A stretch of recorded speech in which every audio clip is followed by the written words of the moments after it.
वालेकुम दोस्तों, जैसे कि आपको जान के खुशी होगा जो सीटेट उर्दू क्लास 5 में आपका स्वागत है। सीटेट क्लास ये 5 है। सीटेट उर्दू क्लास 5 में आपका स्वागत है। आज हम क्या पढ़ाने वाले हैं? सीटेट उर्दू क्लास 5 जो है MAD उर्दू क्लास चैनल को अगर सब्सक्राइब नहीं किए हैं तो सब्सक्राइब कर दीजिए और बेल आइकन को दबाना मत भूलिए। जैसा कि हम पढ़ाने वाले हैं सवाल, जैसे यहाँ देख सकते हैं 31 नंबर सवाल में क्या बोल रहा है वो देखिए, ध्यान से देखिए दोस्तों।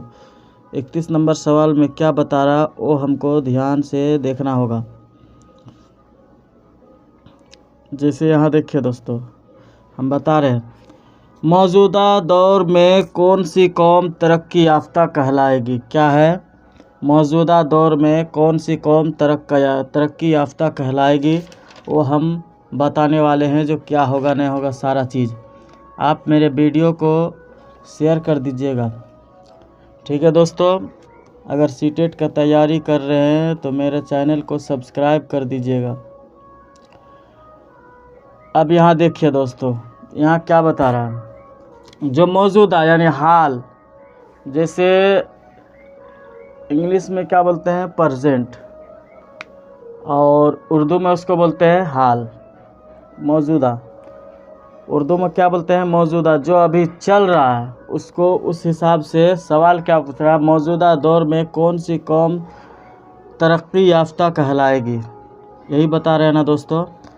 जिसने साइंस की दुनिया में मकाम पैदा हो, ये वाला सही है। जिसने उलूम में मकाम पैदा हो, ये गलत हो गया। जिसमें अदब, ये अदब होगा, में मकाम पैदा हो, पैदा किया हो, ये भी गलत है। जिसने तब में मकाम पैदा किया हो, ये भी गलत है। ये तब ऐसे होगा। यहाँ देखिए दोस्तों, तब तो ऐसे होता है, ठीक है दोस्तों।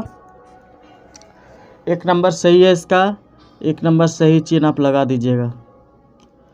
जैसे मौजूदा दौर, जो दौर चल रहा है उस दौर को हम, उस दौर के हिसाब से कौन तरक्की पर चल रहा है, तरक्की याफ्ता कहलाएगी। यानी कौन सा, किसको हम चारों ऑप्शन दिया हुआ था? जिसने साइंस की दुनिया में मकाम पैदा किया हो, उसके बाद जिसने उलूम में मकाम पैदा किया हो, ये सब गलत है। 1 नंबर